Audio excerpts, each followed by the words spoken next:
Malala Yousafzai, the Pakistani schoolgirl shot in the head by Taliban gunmen, has criticized U.S. drone strikes during a meeting with President Obama. The Obamas invited Malala to the White House Friday in order to honor her work on behalf of girls' education. But the White House statement did not mention another topic raised at the meeting. In her own statement, Malala wrote, quote, "I also express my concerns that drone attacks are fueling terrorism. Innocent victims are killed in these acts, and they lead to resentment among the Pakistani people. If we refocus efforts on education, it'll make a big impact," the 16-year-old survivor said. The thing is, they can kill me, they can only kill Malala. But it does not mean that they can kill my cause as well. My cause of education, my cause of peace, and my cause of human rights, my cause of equality will still be surviving. They cannot kill my cause.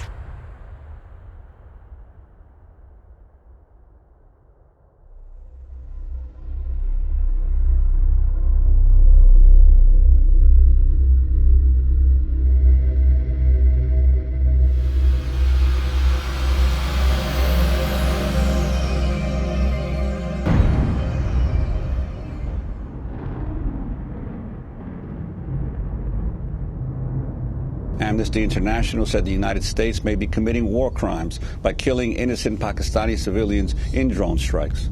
In a new report, Amnesty closely examined 2 drone strikes in 2012, including one that killed a 68-year-old woman in North Waziristan who was picking vegetables in a field with her grandchildren. It marked the first time victims of the U.S. drone wars addressed members of Congress. 9-year-old Nabila described how she was injured when working in the field with her grandmother when the drone hit them. It was the day before Eid, and my grandmother had asked me to come help her outside as we were collecting okra, the vegetables, and then I saw from the sky a drone, and I heard the dum-dum noise. Everything was dark and I couldn't see anything, but I heard a scream. I don't know if it was my grandmother, but I couldn't see her. I was very scared, and all I could think of doing was just run. I kept running, but I felt something in my hand, and I looked to my hand, there was blood. I tried to bandage my hand, but the blood kept coming. The blood wouldn't stop. Her brother, 13-year-old Zupair, who was injured with shrapnel wounds in the strike, told Congress, quote, "My grandmother was nobody's enemy." It was the first time ever Congress has heard directly from drone strike victims. However, just 5 lawmakers, all Democrats, chose to attend. Congressmember Alan Grayson organized the briefing. There needs to be increased oversight of the decisions to fly lethal weapons over another nation and kill people.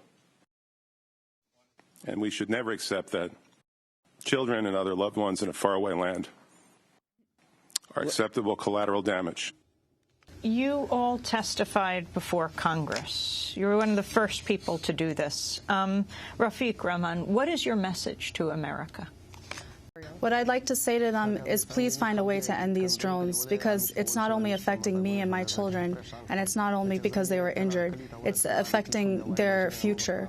I'm worried that the education will be disrupted and that they will not want to continue. When I reached the house, I saw my mother's sandals lying on the ground.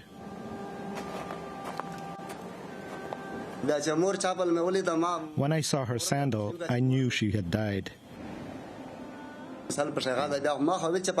Neighbors told me she had been thrown about 25 feet away. That's when I saw my mother on the ground. And I ran towards her, but the neighbors wouldn't let me near her. They said, "You cannot see this." She had so many wounds.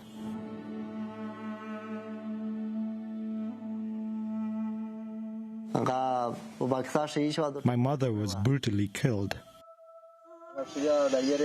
That's where my mother was killed. She was, as the saying goes, like a treasure of prayers. I used to discuss all my problems with her. She used to console me, and I would forget all my worries. My family has been destroyed since my mother was killed.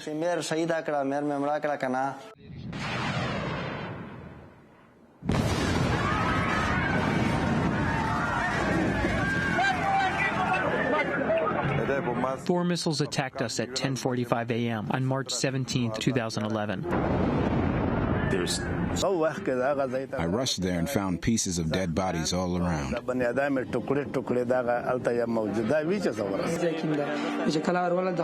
When I got there, someone showed me my father. When I touched his skin, it started to break like ashes. What we saw was a segment about something called signature strikes.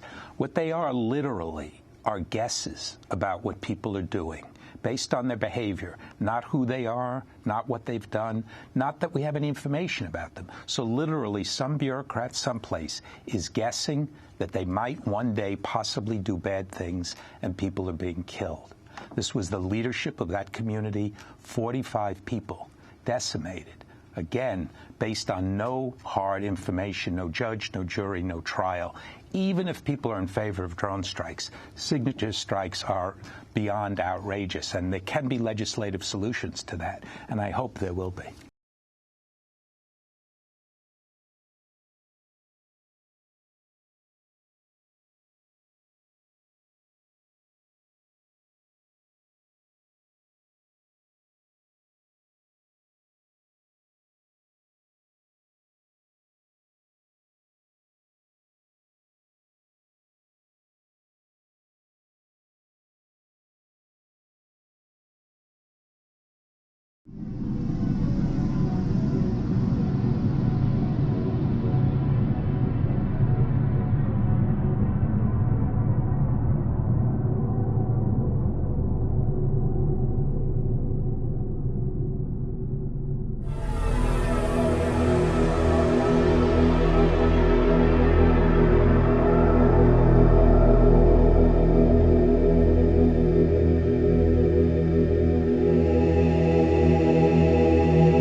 I want Americans to know about my grandson, that he was a very nice boy, he was a very caring boy for his family. He was born in August 1995 in the state of Colorado, city of Denver. He was raised in America when he was a child until he was 7 years old, and I never thought that one day this boy, this nice boy, will be killed by his own government for no wrong he did, certainly. Because how can, a 16-year boy will do anything wrong against anybody? My grandson was killed on Friday, at 9 p.m. Yemen time. I never thought that something like this will ever happen, but it happened, and especially from the United States of America, who only 2 weeks before that killed my son Anwar. So it has really tremendous impact on us that small boy being killed by an American drone away from his home, away from his family, and he didn't get even the best burial we could have hoped for because his body was cut into pieces. So for me and for my wife and my whole family, we were really in a very sad situation. We got confirmation to fire on these guys, and the way that they reacted really made me doubt their involvement. They were probably in the wrong place at the wrong time. I watched this guy bleed out, the guy in the back, and his right leg above the knee was severed in the strike, and he bled out through his femoral artery, and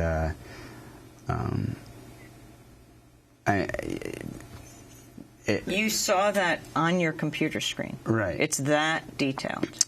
Yeah, it's pixelated, but I mean, you could see that it was a human being, and you could see that what he was doing, and you could see the crater from the drone, from the Hellfire missile, and you could see probably the body pieces that were around this guy. And the other two that were in the strike? They were completely destroyed. Blown apart. Blown apart. So you watched this guy bleed out for how long? It seemed like forever to me. The Predator drone can stay in the air for like 18 to 32 hours, and so they just had us watch and do battle damage assessment to make sure to see if anyone would come and pick up the body parts or anyone really cared who these people were. And we watched long enough that the body cooled on the ground, and they called us off target.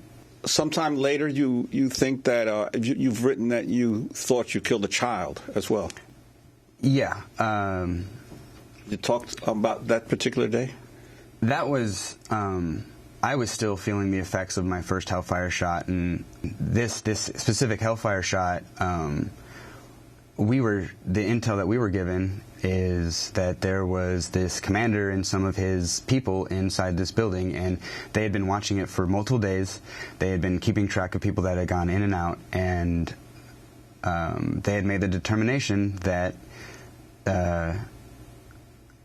those were the only people that were in there, and something ran around a corner and it looked like a little person, and it made me realize that, you know, we can have all the intel in the world and it's still not going to be perfect, and as clean as these types of strikes can be, they're in reality really dirty. Brandon, in this case where you believe you killed a child, the report was written up as killing a dog? No, the report actually said enemies killed in action, executed to standards. Like, that's what the extraction report said. It was very, very antiseptic, I guess. Though it didn't appear in the final report, it did come out in the chatter, right, as the killings were happening. Right. It said upon, like, the person who was, I mean, there's multiple people that review the feed, and the person that was in the chat said, upon further review, it was a dog. Malala Yousafzai was left seriously wounded when militants shot her in the head for campaigning for the rights of girls. The Pakistani schoolgirl attacked by the Taliban last year appeared at the UN Friday to deliver her first speech since undergoing surgery to celebrate a global day in her honor. Dear friends, on the 9th of October 2012, the Taliban shot me on the left side of my forehead. They shot my friends too. They thought that the bullet would silence us, but they failed. And out of that silence came thousands of voices. The terrorists thought that they would change my aims and stop my ambitions. But nothing changed in my life except this. Weakness, fear, and hopelessness died. Strength, power, and courage was born. Malala says she intends to focus her campaigning on seeking compulsory free education for all children. Malala says real Islam teaches you must forgive. But isn't it important that the girls of Pakistan know that someone will be prosecuted for doing this?